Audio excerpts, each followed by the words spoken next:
Coming up on the next episode.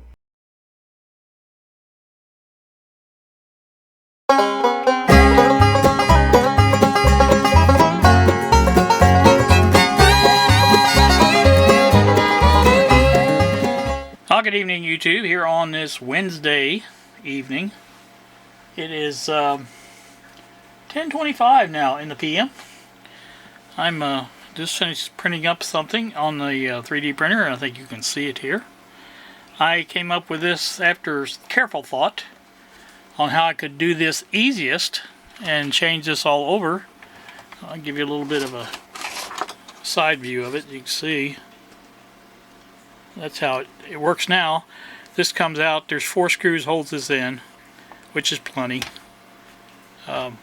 There's 2 more goes at the bottom. I don't even have those in yet, and it's good and tight in there. As you can see, it's easy to get the items on and off now. No problem at all.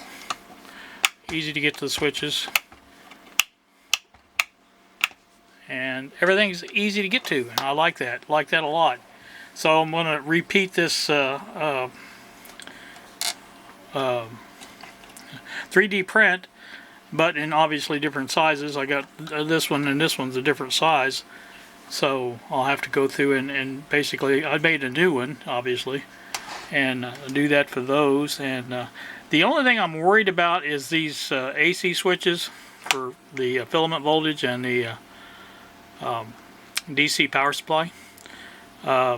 I don't know that I can get those in there because there's not as much room up and down as there was in this, because that's 40 millimeters from top to bottom here, and that's not even 30 here. So gonna have to see what I can do there. I may have to mount for this one here. I'm sure I could mount it sideways, you know, that way, and that would work out all right. This one, I don't think I can do that. There's just too much stuff in there on this side here. So I'll have to think about that a little bit more. May have to move this switch to somewhere else, maybe down here. This would be a good spot here. Nothing there. This I'm probably going to do too, but not right away. I can get that on there. It's not, like I said, it's not impossible to get on there. Well, that one actually is, because that one sticks out further than the other two. The other ones were, they could be got on if you worked. Well, not even them you can get them on, but these you can. Obviously, this is better all around.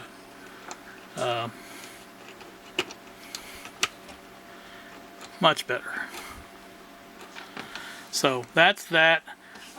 Did a little bit of digging on this. I didn't do a lot on this today, because to tell you the truth, I've been really tired of working on this. So I just didn't do much. But I did find out that this switch here doesn't have any power sending out to the frequency counter. So that's probably a problem with it.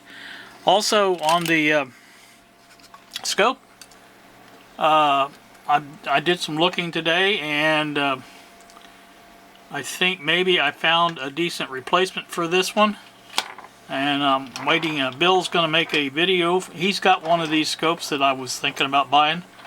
He's going to make a video on it and show me what kind of screen it's got on it and how bright it is. This one here is just so dim you can't see it, period. And like I said, even if I could see it, it wasn't working right. Obviously, it was jittery, and it was just doing all kinds of funny things.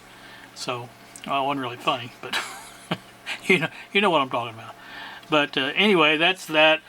So gonna take a look at that. It's I think $54 and something with shipping and shipping.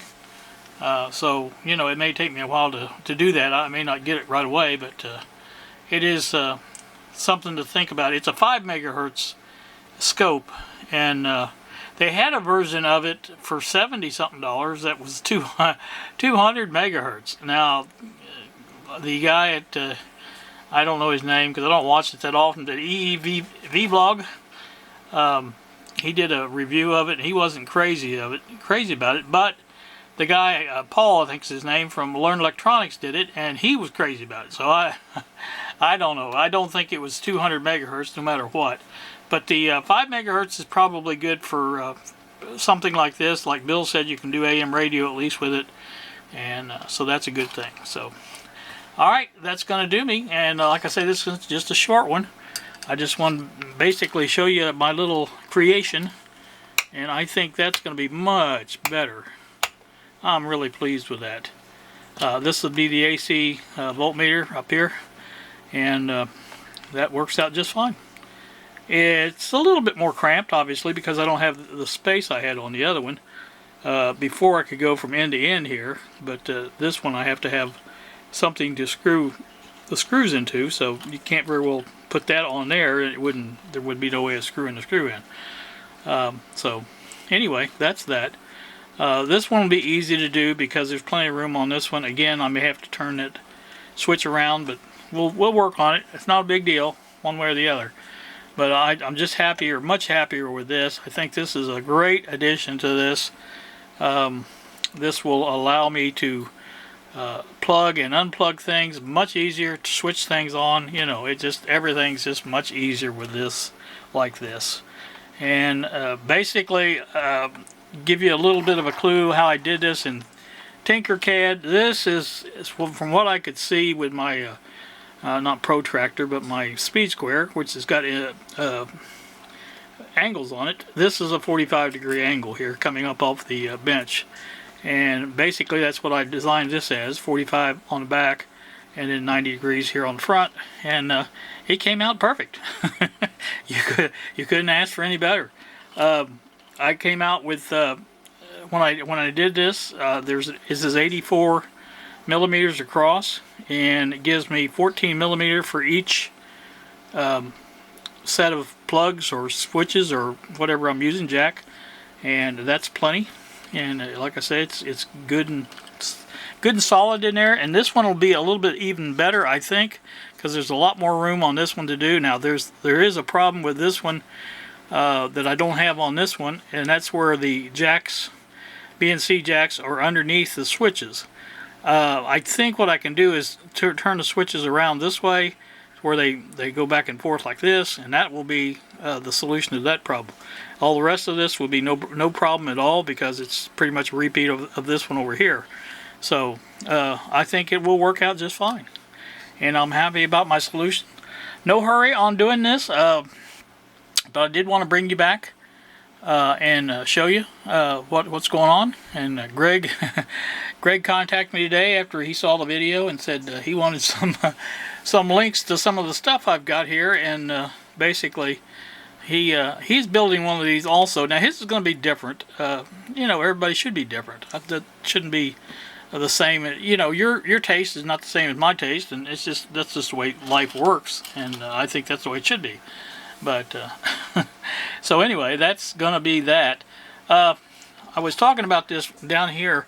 I think what I'm going to do is cut a big hole here in this, and then I think that BDST will stick out through there and allow me to just put the jack and the volume control switch on the face of that and stick out. I think that'll work. I don't know for sure because I haven't done it yet, but I think that's how it will work, and we'll see when we do it, I guess.